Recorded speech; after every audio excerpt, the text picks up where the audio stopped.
It was a Tuesday morning in October, and the hallways of Riverside High School were filled with the usual noise of students rushing to their second period classes. Mrs. Collins had been teaching English at this school for almost 15 years, and she thought she had seen everything. But that morning was about to prove her wrong. The bell rang and students settled into their seats. Mrs. Collins started taking attendance, her eyes scanning the classroom like she did every day. That's when she noticed something odd about one of her students. The boy sitting in the third row looked different today. His name was Jake, a 16-year-old who usually sat up straight and participated in class discussions. But today he was hunched over his backpack, gripping it tightly like it contained something precious or dangerous. Mrs. Collins continued with her lesson, but she couldn't shake the feeling that something was wrong. Jake's face was pale, and tiny beads of sweat had formed on his forehead even though the classroom wasn't particularly warm. His eyes kept darting toward the door, then back to his bag, then to the clock on the wall. He looked like someone carrying the weight of the world on his shoulders. 20 minutes into the class, Mrs. Collins asked all students to place their backpacks in the designated area at the front of the room. It was a standard procedure, something she did every day to keep the aisles clear and prevent tripping hazards. Most students grabbed their bags and walked them up without a second thought. But Jake didn't move. He sat frozen in his seat, his hands still clutching the straps of his backpack. "Jake, honey, your bag, please," Mrs. Collins said gently, noticing the fear in his eyes. Jake swallowed hard. "Can I keep it with me today, Mrs. Collins? I promise it won't be in anyone's way." The classroom had gone quiet. Other students were now watching the interaction, sensing that something unusual was happening. Mrs. Collins felt her teacher instincts kick in. In all her years of teaching, she had learned that when a student acts out of character, there's always a reason behind it. She walked slowly toward Jake's desk, her voice calm and steady. "Jake, you know the rules. Everyone's bag goes up front." "What's going on?" Jake's hands were trembling now. He looked down at his backpack, then back up at his teacher. For a moment, it seemed like he might refuse again, but then his shoulders sagged in defeat. He stood up slowly, picked up his backpack, and started walking toward the front of the classroom. That's when everything changed. As Jake took his third step, the zipper on his backpack gave way. The bag had been overstuffed, and the pressure was too much for the old, worn zipper. It split open with a sharp sound that made several students jump. Books, papers, and pens started spilling onto the floor. Jake lunged forward, trying desperately to catch everything before it fell. But he was too late. Among the falling items, something metallic caught the fluorescent lights of the classroom. It glinted as it tumbled through the air, and for a split second, time seemed to slow down. The object hit the floor with a loud clatter that echoed through the now silent room. Every pair of eyes in the classroom locked onto it. It was a knife. Not a small pocket knife or a tiny blade. It was a large kitchen knife, the kind you'd use to cut meat for dinner. The silver blade was at least 8 inches long, and the black handle stood out starkly against the light-colored classroom floor. Mrs. Collins felt her heart drop into her stomach. In 15 years of teaching, she had dealt with fights, arguments, and even students bringing inappropriate items to school. But never this. Never a weapon this serious. Her mind raced through 1,000 scenarios in a single second. Was Jake planning to hurt someone? Was he in danger himself? Were her other students safe? The classroom erupted in gasps and whispers. Some students pushed their chairs back, creating distance. Others leaned forward, trying to get a better look. One girl in the front row let out a small scream before covering her mouth with her hands. Jake's face had gone from pale to completely white. He dropped to his knees and reached for the knife, but Mrs. Collins's voice stopped him cold. "Don't touch it, Jake. Step away from it right now." Her voice was firm, but not harsh. She had managed to keep her composure despite the fear coursing through her veins. Years of training and professional development seminars on crisis management kicked in automatically. She knew that panicking would only make the situation worse. Jake froze with his hand inches from the knife. He looked up at Mrs. Collins, and she saw something in his eyes that surprised her. It wasn't anger or violence. It was pure, raw fear. Tears were starting to form, and his lip was quivering like a child who'd been caught doing something wrong.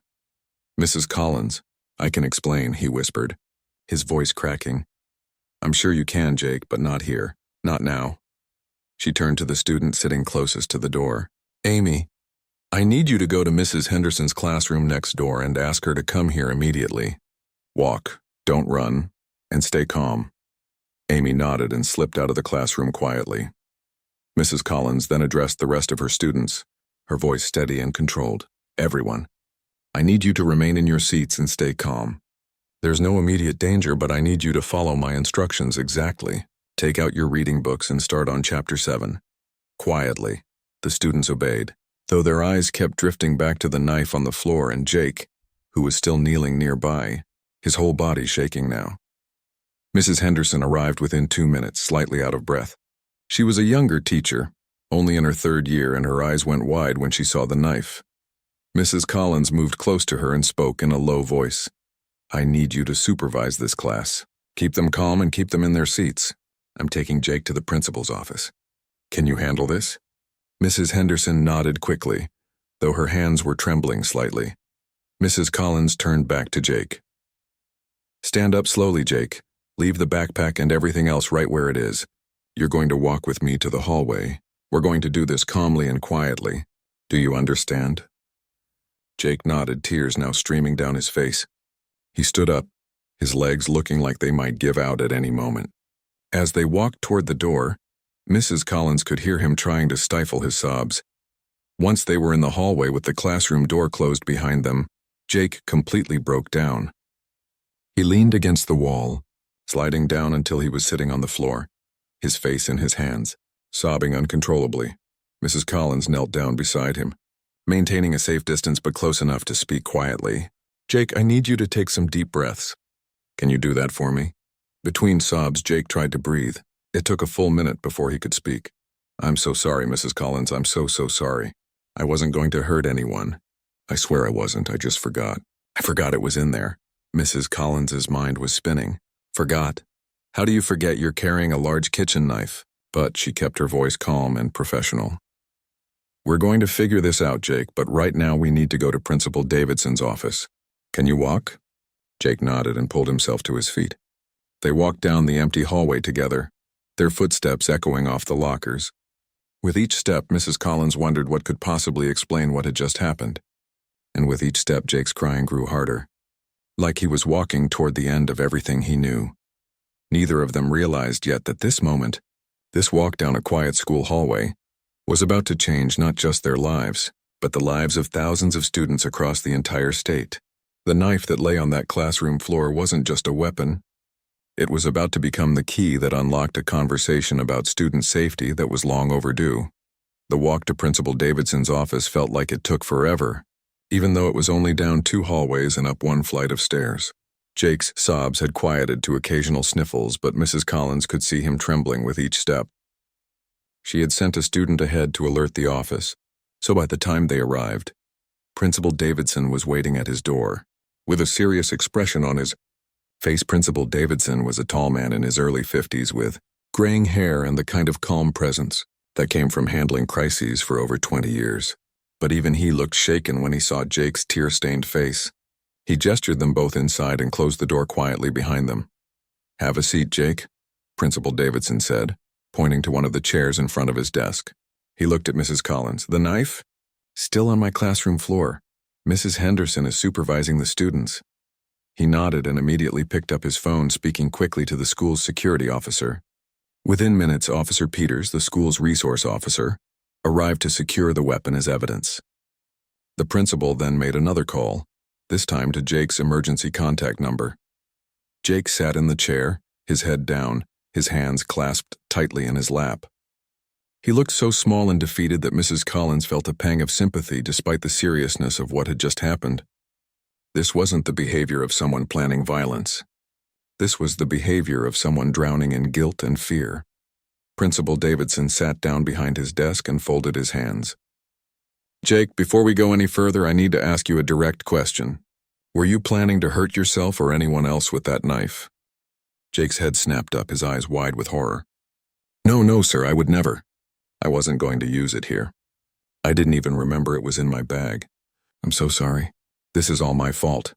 The principal exchanged a glance with Mrs. Collins. There was something genuine in Jake's panic, something that suggested this was more complicated than a typical weapons violation.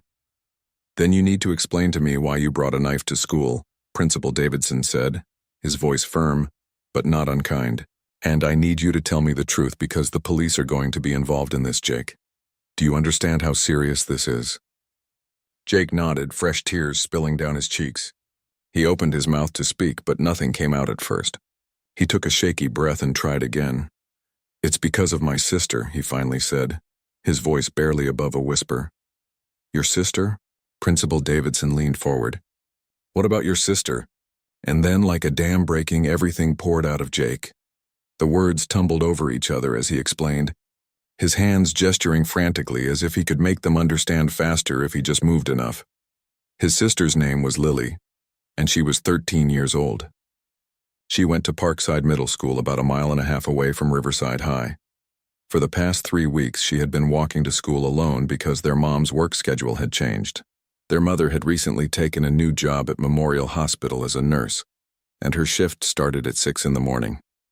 She had to leave the house before either Jake or Lily woke up. Jake explained that at first everything seemed fine. Lily would leave for school around 7:30, and Jake would leave about 20 minutes later. They had done this routine for almost a month without any problems. But then, about 3 weeks ago, things changed. Lily came home one afternoon and seemed different. She was quieter than usual, jumping at sudden noises. When Jake asked her what was wrong, she said she was just tired. But over the next few days, it got worse. Lily started having nightmares. She would wake up in the middle of the night crying. She began making excuses about why she couldn't go to school, claiming she was sick or had forgotten to do homework. Jake knew something was seriously wrong when Lily asked him to walk her to school. His younger sister, who had always been independent and proud of being able to do things on her own, was suddenly terrified of the 15-minute walk she had made dozens of times before. I asked her what happened, Jake said, wiping his eyes with the back of his hand.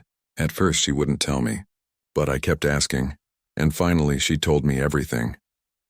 Principal Davidson and Mrs. Collins listened in silence as Jake continued his story. His voice shook as he described what Lily had finally revealed. There was a group of older teenagers, probably around 16 or 17 years old, who had started following Lily on her way to school. At first it was just catcalls and inappropriate comments that made her uncomfortable. Lily tried to ignore them, walking faster, taking different routes. But the group kept finding her. Then it got worse. They started getting closer, trying to corner her on quiet streets. One morning, 2 of them had blocked her path, standing so close she could smell cigarette smoke on their clothes. They didn't touch her, but they didn't have to. The threat was clear in their eyes and their words. They told her she was pretty. They told her she should be nicer to people who were being friendly. They told her they knew which school she went to and that they'd be watching for her. Lily was terrified, but she didn't want to worry their mother, who was already stressed about the new job and trying to pay bills. She thought if she just changed her route enough times, maybe they would get bored and leave her alone. But they didn't. They kept appearing, sometimes in groups of 3 or 4, always making her feel trapped and scared. Yesterday morning was the worst, Jake said, his voice cracking. She completely broke down. She was crying so hard she couldn't breathe. She kept saying she couldn't go to school, that they were going to hurt her, that she was too scared to leave the house. Jake described how he had tried to comfort Lily, but she was having what looked like a panic attack. She was hyperventilating, shaking uncontrollably, and nothing he said seemed to help. He thought about calling their mom at work, but he knew she couldn't leave her shift at the hospital. They didn't have any other family nearby. It was just the 3 of them. I didn't know what to do, Jake said, looking directly at Principal Davidson. She's my little sister. I'm supposed to protect her. I felt so helpless watching her fall apart like that. That's when Jake made his decision. He went to the kitchen and grabbed the biggest knife they had. He wasn't entirely sure what he planned to do with it, but he knew he needed something to make those teenagers think twice about coming near Lily. He put the knife in his backpack, told Lily to get ready, and promised he would walk her all the way to her school. They left the house together that morning. Jake walked slightly ahead of Lily, constantly scanning the streets for any sign of the group. His backpack felt heavy with the weight of the knife, and his heart was pounding the entire time. He was scared too, but he couldn't let Lily see that. About 3 blocks from Lily's school, they saw them. 4 teenagers, older and bigger than Jake, standing on a corner. Jake felt his stomach drop, but he kept walking. positioning himself between the group and his sister. He could feel their eyes on them as they passed. One of them said something, but Jake couldn't hear it over the blood rushing in his ears. But nothing happened. The group watched them pass but didn't follow. Maybe they were surprised to see Lily wasn't alone. Maybe they sensed that something was different about this situation. Whatever the reason, they let them pass without incident. Jake walked Lily right up to the doors of Parkside Middle School. He watched her go inside, making sure she was safe before he turned to head to his own school. The relief he felt was overwhelming. Lily was safe. He had protected her. "And then I just went to school," Jake said quietly. "I was running late, so I rushed to get to class. I completely forgot the knife was still in my backpack. I swear, Mrs. Collins, I forgot. I would never bring something like that into school on purpose. I wasn't thinking." I was just so relieved that Lily was okay that I didn't even think about it. The office was silent for a long moment after Jake finished speaking. Mrs. Collins felt tears stinging her own eyes. She looked at Principal Davidson and could see that he was deeply affected by Jake's story too. This wasn't what either of them had expected. Principal Davidson cleared his throat. "Jake, why didn't you tell your mother about this?" "Or call the police. Or come to us at the school." Jake's shoulders slumped. "I thought about it. But Mom's already so stressed with the new job. She's working so hard to keep us fed and keep our house. I didn't want to add more problems. And I thought maybe I could handle it myself. I thought if I just walked Lily to school for a while, those guys would leave her alone and it would be over." "And the police?" Principal Davidson pressed. "I was scared they wouldn't take it seriously. Lily said they hadn't actually touched her or hurt her. They just scared her and said things. I didn't know if that was enough. And I was worried that if we reported it and nothing happened, those guys would be even more angry and might do something worse to Lily." Mrs. Collins spoke up for the first time since they had entered the office. "Jake, I understand why you were scared, but bringing a weapon even to protect your sister was dangerous. What if something had happened? What if you had gotten into a confrontation with those teenagers?" "I know," Jake whispered. "I know it was stupid. I wasn't thinking clearly. I just felt so helpless, and when I saw Lily having that panic attack, I felt like I had to do something. Anything." Principal Davidson stood up and walked to the window, looking out at the school grounds. He was quiet for a moment, processing everything he had just heard. Finally, he turned back around. "Jake, you're not in trouble for protecting your sister. You're in trouble for the method you chose. But I want you to know that I understand why you did it, and we're going to help you and Lily. This isn't going to be swept under the rug." Jake looked up, hope and fear mixing in his expression. "What's going to happen to me?" "Honestly, I don't know yet. There are protocols I have to follow when a weapon is brought to school. But first, we need to make sure your sister is safe. And we need to contact your mother." As if on cue, the office phone rang. The secretary's voice came through the speaker. "Mr. Davidson, Jake's mother is here." The door opened and a woman in blue hospital scrubs rushed in, her face pale with worry. She had clearly left work the moment she got the call, and her eyes went immediately to her son. "Jake, what happened? Are you okay?" "The school said there was an emergency." Principal Davidson gestured for her to sit down. "Mrs. Peterson, I think you need to hear what your son has to tell you." And so Jake told the story again, this time to his mother. As he spoke, Mrs. Peterson's expression changed from confusion to horror to anger to heartbreak. When he finished, she pulled him into a tight hug, tears streaming down her face. "Why didn't you tell me?" she whispered into his hair. "Oh, Jake, why didn't you tell me?" "I didn't want to worry you, Mom. You're already doing so much." She pulled back and looked at him firmly. "Jake, nothing is more important than you and your sister being safe. Nothing. Do you understand me? My job, our bills, none of that matters if you two aren't okay." Principal Davidson gave them a moment, then spoke gently. "Mrs. Peterson, we need to contact the police about what's been happening to Lily. And we need to inform Parkside Middle School. Your daughter needs protection, and those teenagers need to be held accountable." Mrs. Peterson nodded, wiping her eyes. "Yes, absolutely. I'm calling the police right now." What none of them realized yet was that Jake's desperate act and the conversation happening in that office was about to trigger a chain of events that would reach far beyond one family.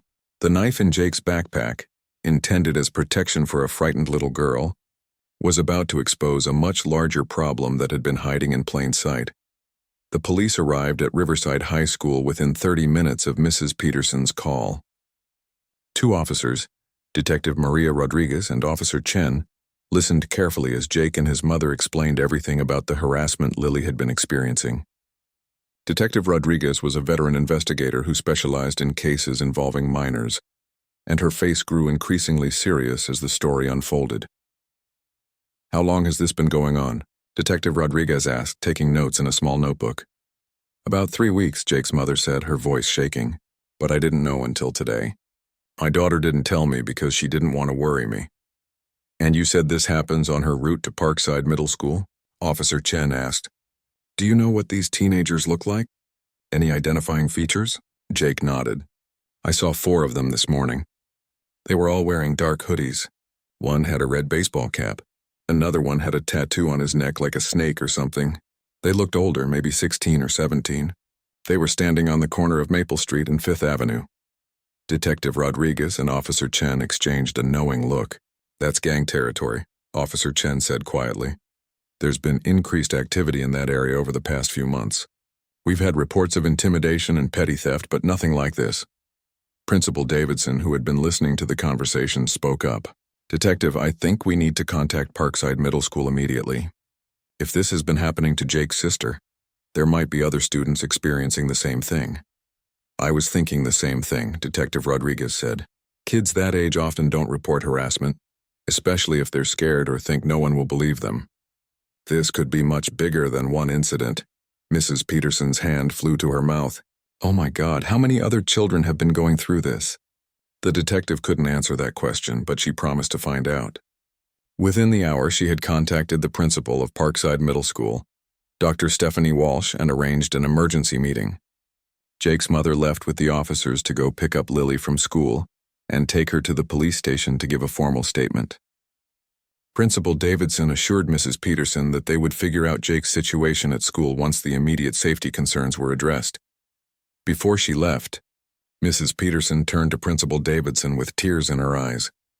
"My son made a terrible choice bringing that knife, and I understand there will be consequences.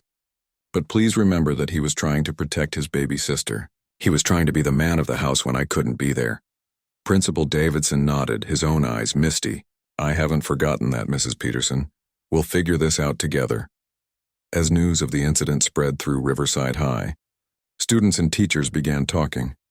Mrs. Collins, still shaken from the morning's events, mentioned the situation to a few fellow teachers during lunch. She was careful not to share too many details out of respect for Jake's privacy. But she mentioned that a student had brought a weapon to school because his younger sibling was being harassed on the way to the middle school. That's when something unexpected happened. Other teachers started sharing similar stories. Mr. Raymond, a math teacher, mentioned that 2 weeks earlier one of his students had come to class with a black eye. When he asked about it, the student said he had been jumped by a group of older kids while walking home from school. The student's parents had filed a police report, but nothing had come of it. Ms. Thompson, a science teacher, remembered a girl in her class who had started asking to use the bathroom constantly during first period. After some gentle questioning, the girl admitted she was arriving at school early and hiding in the bathroom until classes started, because she was afraid of the groups of teenagers that hung around outside the school. Entrance. Coach Williams from the physical education department mentioned that several students had asked if they could stay after school for extra practice, even though they weren't on any sports teams. When he pressed them about why, they eventually admitted they were scared to walk home during normal dismissal times when the streets were crowded with other students. They felt safer leaving later when there were fewer people around. The stories kept coming throughout the day. A freshman girl who took a different route every single day because she was being followed. A boy who had stopped riding his bike to school after someone tried to steal it right off the street while he was riding it. A student who had started carrying pepper spray in her backpack, which was technically against school policy, because she felt unsafe during her walk to school. By the end of the school day, Mrs. Collins had heard at least 15 different accounts of students feeling unsafe during their commute to or from school. She brought this information to Principal Davidson, who looked exhausted but determined.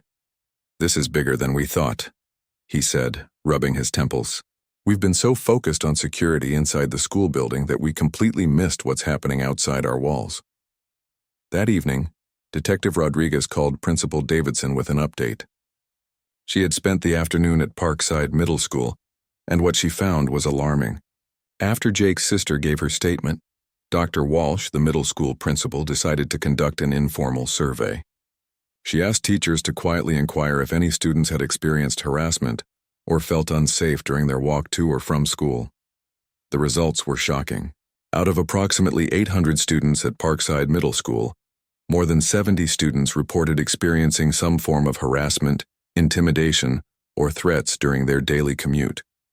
The incidents ranged from verbal harassment to attempted theft to physical intimidation.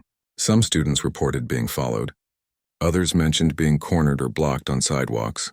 Several described situations nearly identical to what Lily had experienced. And those are just the ones who felt comfortable reporting it. Detective Rodriguez told Principal Davidson over the phone. We believe the actual number is much higher.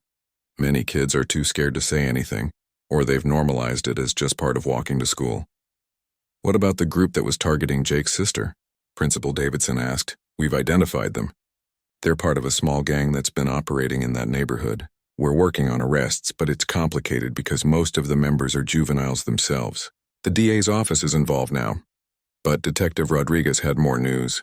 The local newspaper had gotten wind of the story. A reporter had heard about the knife incident at Riverside High through a contact in the police department, and while they didn't have Jake's name or specific details, they were planning to run a story about student safety concerns in the area. Principal Davidson knew what this meant. The story was about to explode beyond the walls of two schools. He spent that night making phone calls to the superintendent, to school board members, and to the district's public relations team. Everyone needed to be prepared for what was coming. The newspaper article ran 2 days later on the front page. The headline read, Student brings weapon to school to protect sister from street harassment. Community safety concerns rise. The article was careful to protect Jake's identity because he was a minor, but it detailed the situation and included information about the survey results from Parkside Middle School. The community's reaction was immediate and intense. Parents were furious that they hadn't been informed about the safety concerns earlier. Phone lines at both schools were flooded with calls from worried mothers and fathers demanding to know what was being done to protect their children. Several parents admitted they had noticed changes in their own kids' behavior, sudden reluctance to go to school or increased anxiety, but hadn't connected it to safety concerns during their commute. The story was picked up by local television news, and within 48 hours, it had spread to regional and even some national news outlets. The narrative was compelling. A teenage boy, desperate to protect his younger sister, makes a terrible choice that exposes a systemic problem with student safety that schools had overlooked. Social media exploded with the story. Parents shared their own experiences and concerns. Former students posted about harassment they had experienced years ago, but never reported. Teachers and school administrators from other districts began commenting, admitting they had similar issues in their own communities, but hadn't known how to address them. A local activist organization called Safe Streets for Students quickly organized a community meeting at the public library. More than 300 people showed up, filling the meeting room to capacity with overflow crowds standing in the hallways. Parents, students, teachers, school administrators, police officers, and community leaders all attended. The meeting was emotional and at times heated. Parents stood up one after another, sharing stories about their children being harassed, threatened, or assaulted on their way to or from school.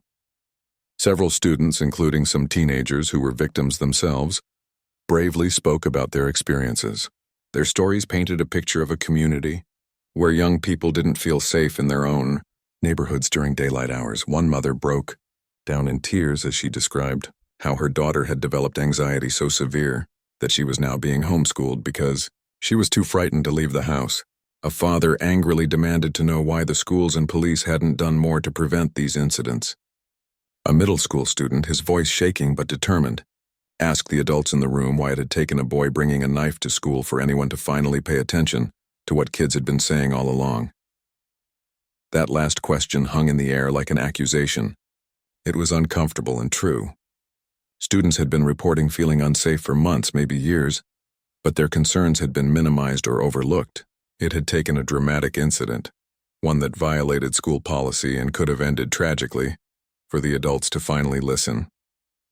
Dr. Walsh from Parkside Middle School stood up and addressed the crowd. "I owe all of you an apology," she said, her voice steady despite the emotion in her eyes. "We failed these children. We were so focused on what happens inside our building that we didn't pay enough attention to what was happening on the streets leading to our building. That changes now. I don't have all the answers yet, but I promise you that student safety, both inside and outside school grounds, will be our top priority moving forward."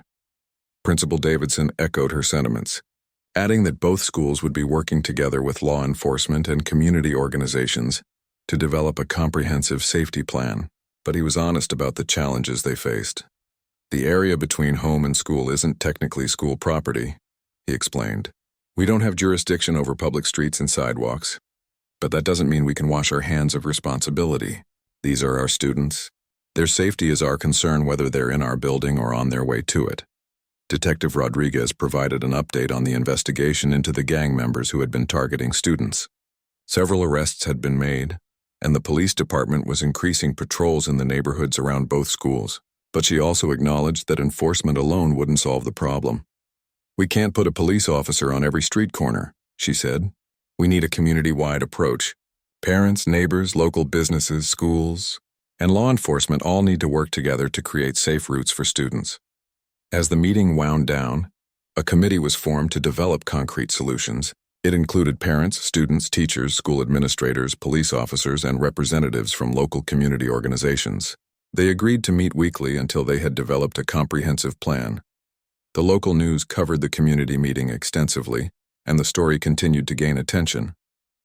Other communities started reaching out, asking for information about what was happening and how they could address similar concerns in their own areas. What had started as one teenage boy's desperate attempt to protect his sister was turning into a movement. But amid all the attention and organizing, one question remained unanswered. What would happen to Jake? He had broken a serious rule, bringing a weapon to school. The zero-tolerance policy was clear, yet the circumstances were unlike anything the district had dealt with before. His case was now in the hands of the school board, and their decision would set a precedent that could affect how schools handled similar situations in the future. Jake's mother hired a lawyer, not because she thought her son should face no consequences, but because she wanted to make sure the full context of the situation was considered. The lawyer argued that while Jake's choice was wrong, it came from a place of desperation and protection, not violence or malice.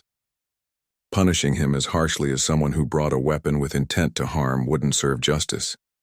The community was divided. Some people believed rules were rules and that exceptions couldn't be made, no matter how sympathetic the circumstances. Others argued that Jake was a victim of a system that had failed to protect his sister, and that he shouldn't be punished for trying to fill that gap.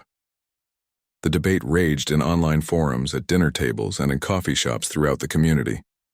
Meanwhile, Jake was suspended pending the school board's decision. He stayed home watching the story unfold on the news, feeling overwhelmed by how big it had all become. He never wanted this attention. He just wanted his sister to be safe. Now his mistake was national news, and he didn't know if he'd ever be allowed to return to school. Lily, for her part, was receiving counseling to help her process the trauma of being harassed and the guilt she felt about her brother's situation. Their mother had temporarily adjusted her work schedule, taking a leave of absence to be there for her children during this difficult time. As the week progressed and the committee began its work, it became clear that this incident had opened a door that couldn't be closed. The conversation about student safety had expanded beyond 2 schools in one community.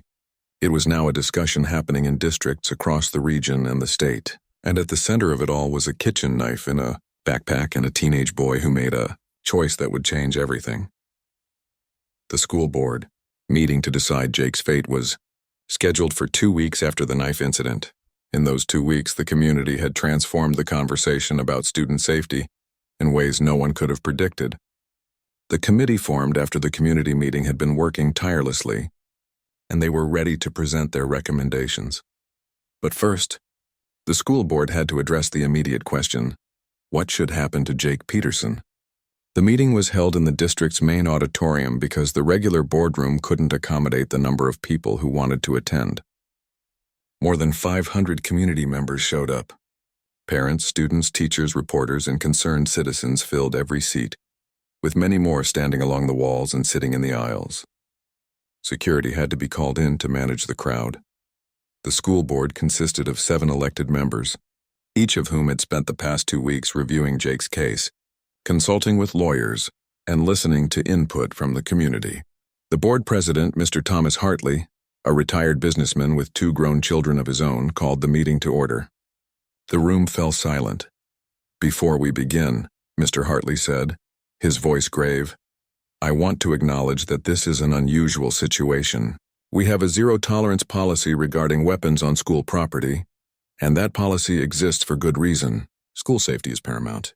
However, we also have a responsibility to consider context, intent, and the circumstances that led to this incident. Tonight we will hear from various parties, and then the board will make a decision." The first to speak was Principal Davidson, who provided a detailed account of the incident and the investigation that followed. He was careful to present just the facts without editorializing. Then Detective Rodriguez spoke about the criminal investigation into the gang members who had been targeting students, and the broader safety concerns that had been uncovered. Next came character witnesses for Jake. Mrs. Collins, his English teacher, spoke about Jake as a student. Her voice was emotional as she described a young man who was kind, responsible, and engaged in his education.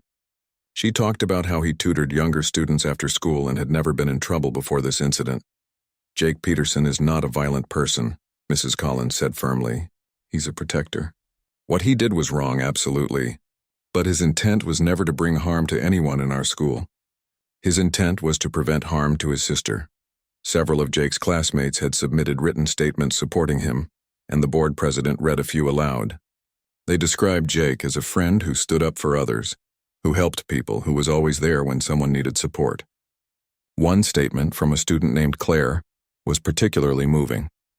"Last year I was being bullied by some girls in my grade," Claire had written.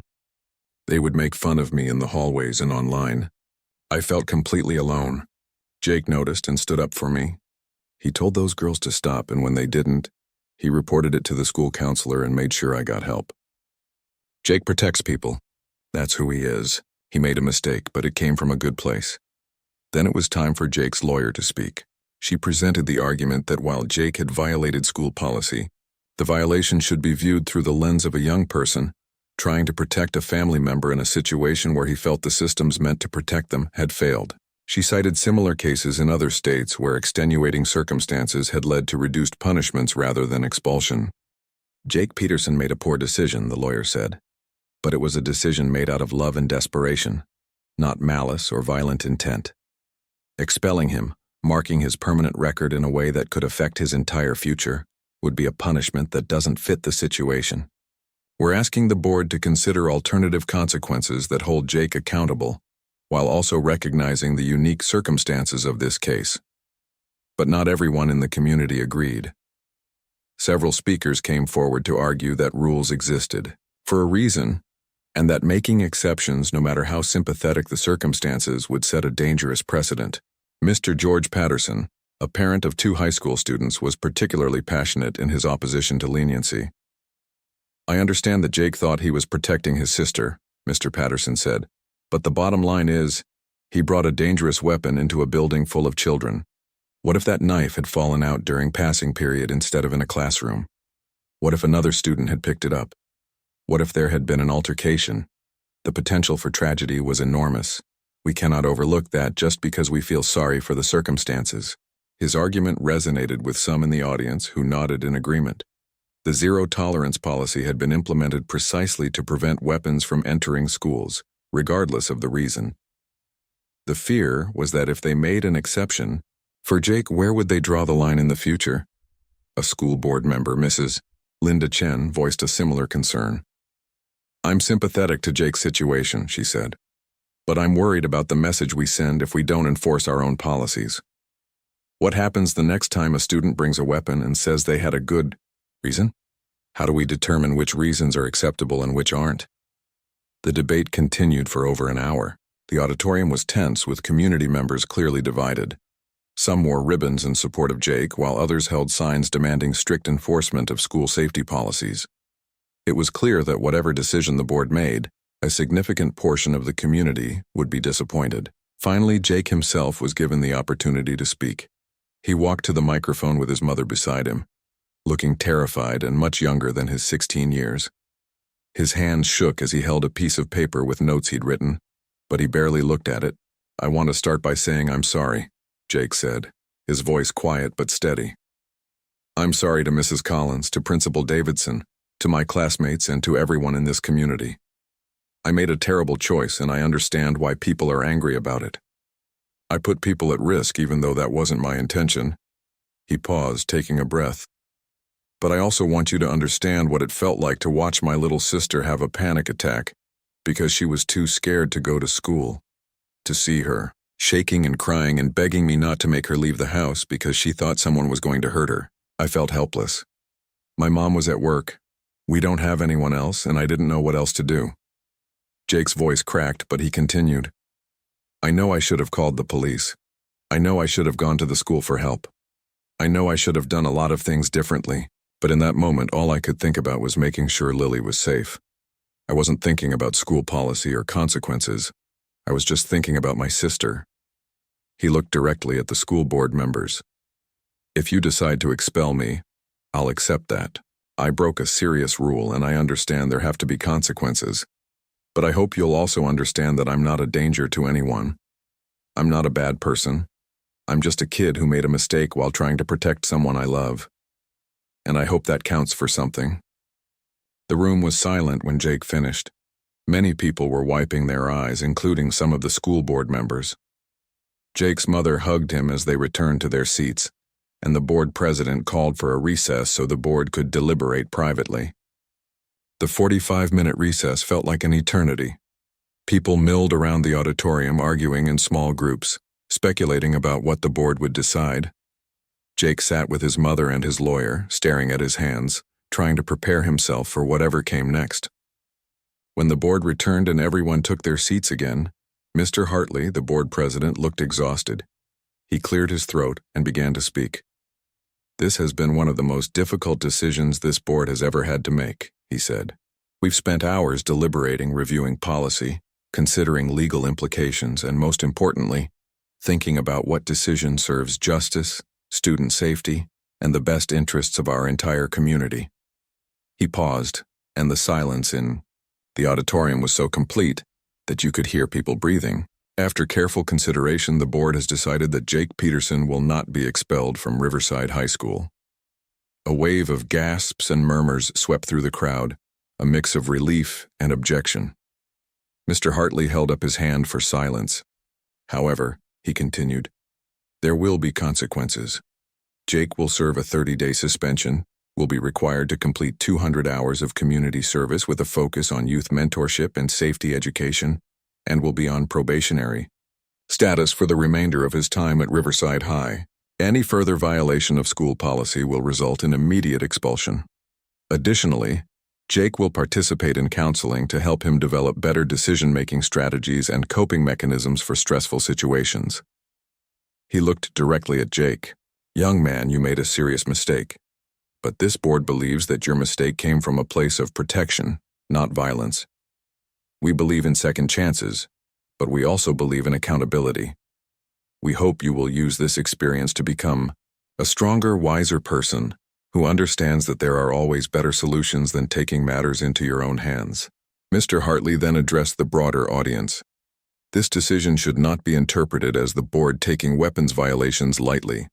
Our zero-tolerance policy remains in place. But we also recognize that policies must be applied with wisdom and consideration of context. Each case will be evaluated on its individual merits. Jake's situation was unique, and our response reflects that uniqueness." The reaction in the auditorium was mixed.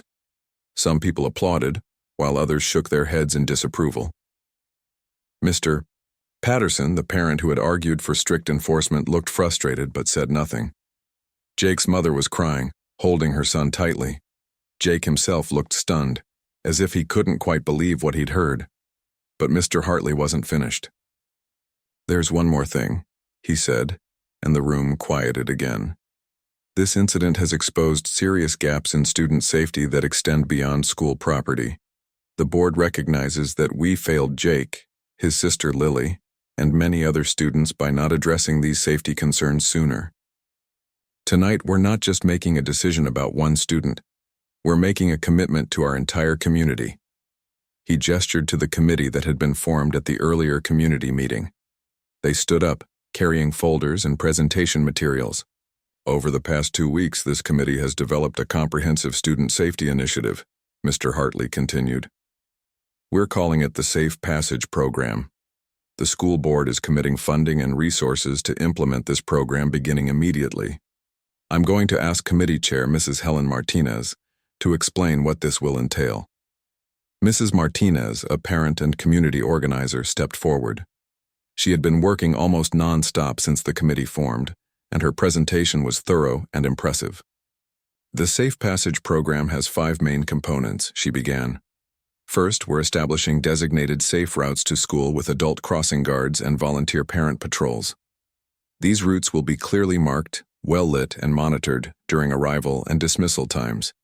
She explained that local businesses along these routes had agreed to serve as safe havens where students could go if they felt threatened or unsafe. Windows would display stickers identifying them as part of the Safe Passage network. Second, we're implementing a buddy system that pairs older students with younger students who live in the same neighborhood. This ensures that younger children aren't walking alone and gives older students leadership responsibility. The third component was a district-wide anonymous reporting system. Students could report safety concerns, harassment, or threats through a dedicated phone line, website, or text message service. All reports would be investigated promptly by a team consisting of school administrators, counselors, and police liaison officers.